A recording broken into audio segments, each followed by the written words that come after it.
பேரலை நேயர்களுக்கு வணக்கம். இன்றைய நமது நேர்காணலில் மூத்த பத்திரிகையாளர் திரு பிரியன் அவர்கள் இணைந்திருக்கிறார். சார் வணக்கம். வணக்கம் சார். சமூக பார்வையிலிருந்து ஒரு கேள்வி மட்டும் கேட்க வேண்டியது இருக்கு. அதிமுக பாஜக இந்த கூட்டணி அமைவது தமிழ்நாட்டு அரசியல் சூழல்ல நீங்க இவ்வளவு ஆண்டு காலமாக உற்று நோக்கக்கூடிய ஒரு மூத்த பத்திரிகையாளர் அப்படிங்கிற இடத்துல இருந்து கேட்குறேன். அது is it right for Tamil Nadu அல்லது அது பெரும் ஆபத்து அப்படின்னு நினைக்கிறீங்களா? இல்லை, அது பாஜக மற்ற இடங்கள்லாம் அதிமுக ஏற்கனவே ஆண்ட 4 வருஷத்தில் அது பாஜகவுக்கு நிறைய ஸ்பேஸ் கொடுத்துருது. இன்றைக்கி இருக்கிற பியூரோக்ரஸிலையும் போலீஸ் ஆஃபீஸர்ஸ்லையும் பார்த்தீங்கன்னா நிறைய பேர் கொஞ்சம் ஆர்எஸ்எஸ் மைண்ட் செட்டோடு இருக்காங்க அப்படின்லாம் ஒரு பேச்சு நிறையா இருக்குது.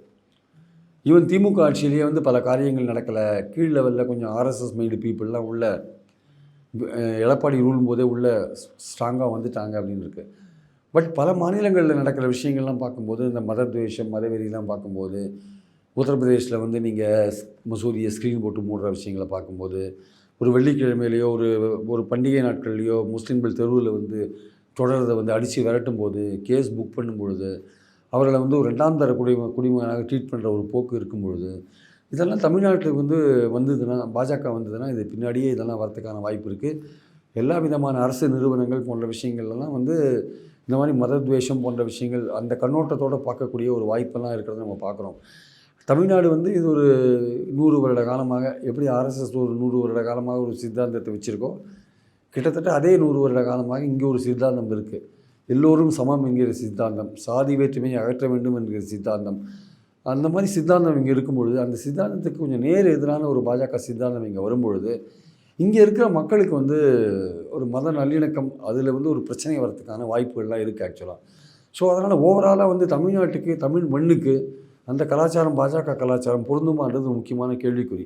அதனால் அரசியல் ரீதியாக திமுக அதிமுக ரெண்டுமே மாறி மாறி இந்த கூட்டணிகள் இங்கே வச்சுருக்கிறத நம்ம பார்க்குறோம். நம்ம திமுக இனிமேலும் அந்த கூட்டணியை வைக்காது. ஏன்னா இந்த இடத்துல இங்கே என்ன வந்திருக்குன்னா, பாஜக தமிழ்நாட்டுக்கு ஏன் ப்ரியாரிட்டி கொடுக்குறாங்கன்னா, இங்கே தமிழ்நாட்டிலேருந்து தான் மாநிலங்களுக்கான உரிமை குரல் அதிகமாக இங்கே எழுதுறதை பார்க்குறோம். நம்ம நீதிமன்றம் மூலமாக தனிப்பட்ட முறையிலும் அரசாங்க முறையிலும் கட்சி முறையிலும் திமுக சார்பாக ஒரு கடுமையான ஒரு எதிர்குரல்கள் இங்கே எழுது. அது மட்டும் இல்லை, வித் ஸ்டேட் ஆர்கனைஸ். ஆமாம், இதை இங்கே எழுது ஆக்சுவலாக நிதிக்காக எழுது, கவர்னர் விஷயத்துக்காக எழுது, அதிகாரத்தை பறிக்கும் போது எழுது, டீலிமிட்டேஷன் எழுது. ஸோ இது பாஜக என்ன நினைக்கிறாங்க, இந்த மாதிரி அவங்களோட நோக்கம் என்னென்னா டெல்லியிலேருந்து மாநிலங்களை ஆளணுன்றது அவங்க நோக்கம் ஆக்சுவலாக. அந்த முயற்சியில் போகும்போது தமிழ்நாடு அவங்களுக்கு பெரிய ஒரு தடையாக இருக்கும் எதிர்காலத்தில். அதனால் எப்படியாவது தமிழ்நாட்டில் ஐடியாலஜிக்கலாகவும் திராவிடம் எதிராக இருக்குது. ஸோ அந்த பார்வையில் அவங்க தமிழ்நாட்டுக்கு முக்கியத்துவம் கொடுத்து இங்கே எப்படியாவது திமுக ஆட்சியை டிஸ்டர்ப் பண்ணணுன்றது அவங்களுடைய நோக்கமாக இருக்குது ஆக்சுவலாக. ஸோ அந்த பார்வையில் பார்க்கும்போது திமுக ஆட்சியை டிஸ்டர்ப் பண்ணிட்டு நீங்கள் அதிமுக பாஜக அப்படின்னு வந்ததுன்னா, பாமக தேமுதிகலாம் ஓரளவுக்கு ஒரு மதச்சார்பற்ற ஒரு செக்யூலர் அப்ரோச் அவங்கக்கிட்ட இருந்தால் கூட, அந்த ஆட்சி அந்த கூட்டணியோட தலைமையில் மத்தியில் ஆளுற கட்சி இருந்து வச்சுக்கோங்க, இங்கே சைலண்ட்டாக எல்லா விஷயங்களும் நடக்கும். அதிமுக ஸ்ட்ராங்காக இருந்தால் கூட இதெல்லாம் நடக்கும். அது ஆர்எஸ்எஸ் ஆர்கனைசேஷன், அப்படிப்பட்ட ஆர்கனைசேஷன் அவங்க சைலண்ட்டாக எல்லா விஷயத்தையும் பண்ணிவிடுவாங்க. ஆக்சுவலாக எந்தெந்த இடத்துல எப்படி பண்ணணுமோ அதை பண்ணிவிடுவாங்க. அது இயல்பாக பண்ணுற மாதிரி தெரியும். அவங்களுடைய சித்தாந்தத்தை கரெக்டாக எந்தெந்த இடத்துல கொண்டு வரணுமோ அதை கொண்டாந்துருவாங்க.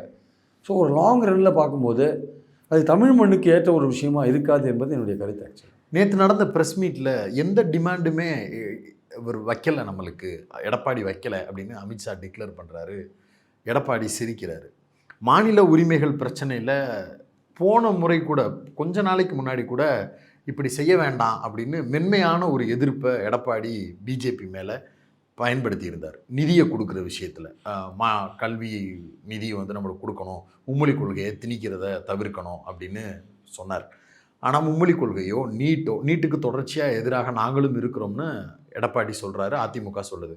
ஆனால் நீட்டு குறித்து கேள்வி வரும்போது அதை வச்சு திமுக நாடகம் ஆடுதுன்னு பாஜக சொல்லக்கூடிய வார்த்தையை அப்படியே கடந்து போயிடுறாரு.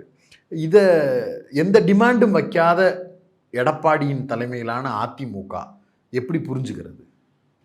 இந்த காமன் மினிமம் ப்ரோக்ராம் விஷயத்துலேயே இந்த நீட் போன்ற விஷயங்கள்லாம் வரதுக்கான வாய்ப்புகள் ரொம்ப ரொம்ப குறைவு ஆக்சுவலாக. ஆனால் காமன் மினிமம் ப்ரோக்ராம் வைப்பாங்கன்றீங்க? கண்டிப்பாக வைப்பாங்க.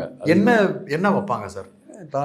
தமிழ்நாட்டுக்கு எந்த விதமான ஒரு தீங்கும் ஏற்படுற அளவுக்கு நாங்கள் எந்த விஷயத்தையும் கொண்டு வர மாட்டோம் இங்கே. ஸோ மொழி விஷயத்துலலாம் வந்து தமிழ்நாட்டோட உரிமைகளை தலையிட மாட்டோம். நதிநீர் விஷயத்தில் தமிழ்நாட்டு உரிமைகள் பாதுகாக்கப்படும். இந்த மாதிரி விஷயங்கள் கொண்டு வருவாங்க. மொழி, நிதி, நதிநீர் பிரச்சனைகள், வாழ்வாதார பிரச்சனைகள், இதிலெல்லாம் வந்து ஓரளவுக்கு தமிழ்நாட்டுக்கு என்ன தேவையோ அதை நாங்கள் செஞ்சு கொடுப்போன்ற மாதிரி. ஆனால் இந்த நீட் போன்ற விஷயங்களில் மத்திய அரசு எந்த வாக்குறுதியும் கொடுக்கறதுக்கான வாய்ப்புகளே கிடையாது. மும்மொழி திட்டம் என்பது ஹிந்தியை வந்து மறைமுகமாக தெளிக்கும் ஒரு திட்டம்னு அது ஆக்சுவலாக வந்து. ஸோ அந்த திட்டம் வந்து அதோட அந்த அந்த அந்த அதோட அடிப்படையிலேயே அதை எதிர்க்கிற அண்ணா பேரில் அதிமுக அதை எதிர்ப்பாங்க. அதை பற்றியும் வராது. இல்லை, கண்டிப்பாக அதை பற்றிலாம் அந்த மும்மொழி விஷயத்தெல்லாம் வந்து நியூ எஜுகேஷன் பாலிசி விஷயத்தில் வந்து எந்த விதமான சமரசத்தையும் வந்து பாஜக செஞ்சு கொள்ளாது. ஆக்சுவலாக வந்து அந்த மும்மொழி அப்படியே தான் இருக்கும். அதில் எந்த மாற்றத்தையும் அவங்க கொண்டுறதுக்கான என்ன சார் காமன் மினிமம் ப்ரோக்ராம்? அது காமன் மினிமம் அதிமுக தலைமையிலான கூட்டணி இதெல்லாம் வந்து அவங்க எதிர்க்கிறாங்கல்ல.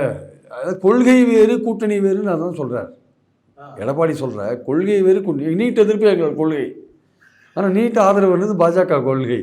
மும்மொழி எதிர்ப்புன்றது எங்கள் கொள்கை. மும்மொழி திணிப்பது என்பது பாஜக கொள்கை. மும்மொழி மூணாவது மொழியை வந்து நீங்கள் எந்த மொழி வேணான்னு சொல்லிவிட்டு நீங்கள் ஹிந்தியை மறைமுகமாக கொண்ட பை டிஃபால்ட் வந்து ஹிந்தி வரத்துக்கான வாய்ப்பு அங்கே இருக்குது. சவுத்தில், நார்த்தில் வந்து பை டிஃபால்ட்டு சன்ஸ்கிரிட் வரத்துக்கான வாய்ப்பு இருக்குது. அது பல தரவுகளில் சொல்லிட்டாங்க.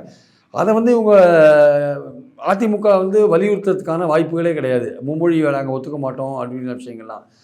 அதாவது மத நல்லிணக்கத்தை மெயின்டைன் பண்ணுற மாதிரியான விஷயங்கள், அது மாதிரி விஷயங்களில் வேணால் வந்து இங்கே ஈவன் பாஜக வந்தால் கோவில் நிர்வாகம் போன்ற விஷயங்கள் கூட்டணி ஆட்சியில் வந்ததுன்னா கோவில் நிர்வாகம் போன்ற விஷயங்கள்லாம் கூட தனியார் கைக்கு போகிறதுக்கான வாய்ப்புகள் இருக்குது. அது வந்து கோவிலுடைய சொத்துக்கள்லாம் வந்து இப்போ முஸ்லீமோட சொத்துக்கள்லாம் எடுக்கிறதுக்கான வழியை பண்ணிட்டாங்க. அடுத்தது கேத்தலிக்கோட சொத்துக்களை எடுக்கிறதுக்கு வழியை பண்ணிட்டாங்க. அடுத்து இந்துவோட சொத்துக்களை கோவில் சொத்துக்களை எடுக்கிறதுக்கு வழி பண்ணிடுவாங்கன்னு நினைக்கிறேன் கிட்டத்தட்ட அவங்க வந்தாங்கன்னா. ஆனால் யாரும் எந்த சாமானியனுக்கும் அது வராது. இது வந்து இப்போ வந்து அதனால் வந்து முக்கியமான சர்ச்சைக்குரிய பிரச்சனைகளில் வந்து காமன் மினிமம் ப்ரோக்ராமில் எந்த இடமும் இருக்காது.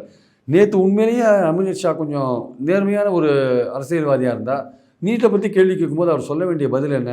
சார், நீட் வந்து மத்திய அரசோட கொள்கை, அது வந்துடுது, அமலுக்கு வந்துடுது, கோர்ட்டும் அதை ஒத்துடுத்து, நாங்களும் அது நேஷனல் மெடிக்கல் கமிஷன் அது ஒரு இதை போட்டு நாங்கள் கொண்டாந்துட்டோம். நாங்கள் அதில் எந்த விதமான சமரசமும் கிடையாது, பண்ண முடியாது. அது இனிமேல் இட் வில் பி தேர் அப்படின்றது தெளிவாக சொன்னால் ஒரு நேர்மையான பதிலாக இருந்திருக்கும். அண்ணாமலையே அதை சொல்கிறாரு. ஆனால் நீங்கள் சொல்லிட்டீங்கன்னா உங்கள் ஸ்டாண்ட் அதுதானே. ஆனால் நீங்கள் அதுலேருந்து நழுவி போகிறீங்க, வழுவி போகிறீங்க.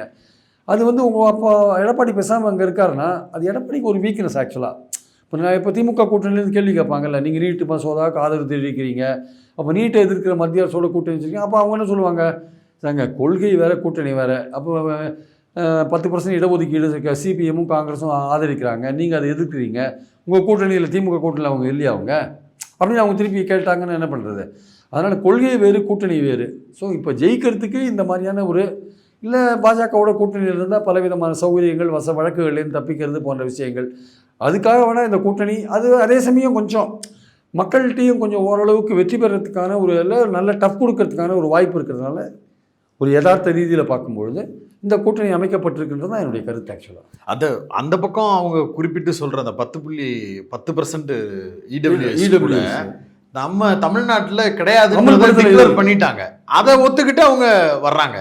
பட் இவர் வந்து தமிழ்நாட்டில் இவர் தலைமையிலான ஆட்சியில் நீட் இல்லைன்னு பிஜேபி ஒத்துக்கிட்டாங்கன்னா அந்த கூட்டணி பற்றி யாரும் கேட்க போகிறது இல்லை. தமிழ்நாட்டில் தமிழக அரசு வேலை வாய்ப்பில் தான் அது இல்லை. தமிழ்நாட்டில் இருக்கிற மத்திய அரசு வேலை வாய்ப்பில் இது இருக்கு. ஆமாம், அது இருக்கு. சென்ட்ரல் கவர்மெண்ட் அதை ஒரு கருத்து வேறுபாடு இருக்கு இல்லையா? ஸோ நம்ம பாயிண்ட் என்னன்னா வந்து கருத்து வேறுபாடுகள் இருக்கு. அதிமுகவுக்கும் பாஜகவுக்கும் கருத்து வேறுபாடுகள் இருக்கு. அந்த கருத்து வேறுபாடுகள் தான் திமுகவுடைய பிரச்சாரமாக இருக்கும். ஆக்சுவலாக திமுகவுடைய பிரச்சாரம் முழுக்க முழுக்க இவங்க 2 பேருக்குள்ள கருத்து வேறுபாடு. ஒழிக்கிறேன்னு சொல்றாரு. யார் கூட இருக்கிறாரு? அக்யூஸ்ட் உள்ள அவங்க தான் குற்றவாளின்னு போனவங்க ஜெயலலிதா. இல்லைங்க, இன்னைக்குமே வந்து வேலுமணி மேலாம் வந்து எத்தனை டிவிஎஸ்சியில் எஃப்ஐஆர் பெண்டிங்காக இருக்கு. அதை பற்றி என்ஃபோர்ஸ்மெண்ட் ஒன்றுமே கண்டுக்க மாட்டேன்றானே. திமுக பற்றின எஃப்ஐஆர்ஸ் எந்த ஏஜென்சியில் இருந்தாலும் அதை தூசி தட்டி எடுத்து நீங்கள் உள்ளே போகிறீங்கல்ல. அப்போ இத்தனை எஃப்ஐஆர் டிவிஎஸ்சியில் பெண்டிங்காக இருக்க. ஸ்டேட்டில் இருக்கிற பல்வேறு ஏஜென்சிகள் பதிவு பண்ணுற எஃப்ஐஆர் எல்லாமே காப்பி வந்து சென்ட்ரல் இன்டெலிஜென்ஸ் ஏஜென்சிக்கு போயிட்டுருக்கு. அவங்க அதை வந்து என்ஃபோர்ஸ்மெண்ட் கொடுப்பாங்க. அதெல்லாம் என்ஃபோர்ஸ்மெண்ட்டுக்கே போயிட்டுருக்கோம் வச்சுக்கோங்க. அவங்க எது தனக்கு தேவையோ அந்த எஃப்ஐஆர் மட்டும் எடுத்து திமுகவை பழி வாங்கிறதுக்கு தூசி தட்டுறீங்கல்ல. அப்போ வேலுமணி மேலே, தங்கமணி மேலே, 8 அதிமுக அமைச்சர்கள் மேலே எஃப்ஐஆர் இருக்கு. ஏன்பா அதை கண்டுக்கவே மாட்டேன்றீங்க? உங்கள் மேடையிலேயே உட்காந்துருக்காரு வேலுமணி. அவரெல்லாம் வச்சுட்டு நீங்கள் ஊழல்னு பேசினீங்கன்னா மக்கள் சிரிக்க மாட்டாங்களா? இதெல்லாம் திமுக பேச வேண்டிய விஷயங்கள் ஆக்சுவலாக வந்து கையில் எடுப்பாங்க. அவங்க அதிமுக பாஜக என்ன நினைக்கிறாங்க, திமுகவுக்கு எதிராக மக்களை வந்து நம்ம திசை திருப்ப முடியும், அந்த ஆன்டி இன்குமென்சி வாங்க முடியும், இந்துத்துவ ஓட்டை கன்சாலிடேட் பண்ண முடியும்னு அவங்க உறுதியாக நம்புகிறாங்க. அதுதான் பார்க்கணும், வெயிட் பண்ணி பார்க்கணும். அந்த சூழலில் வந்து மக்கள் பார்வையில் அதிமுக பாஜக கூட்டணி டஃப் கொடுக்கும்னு நினச்சாங்கன்னா திமுக எதிர்ப்பு ஓட்டுகள் விஜய்க்கும் சீமானுக்கும் போகிறது கூட குறையும் ஆக்சுவலாக. ஓகே, ஸ்ட்ராங்கான கூட்டணியா இது இது அந்த பக்கம் மட்டும் தான் அதுக்கு ஓட்டு போடுறதுக்கான வாய்ப்பு இல்லை. ரைட், என்ன நடக்குதுன்னு அப்பவும் திமுகவுக்கு ஒரு எட்ஜி இன்னைக்கு தேதியில் இருக்கு, தேர்தல் போது பார்க்கணும் ஆக்சுவலாக. ஓகே, ஒரு நீண்ட உரையாடல், பல்வேறு விஷயங்களை பேரலையோடு பகிர்ந்துக்கிட்டீங்க. உங்களோட நேரத்துக்கும் கருத்துக்கும் நன்றி சார்.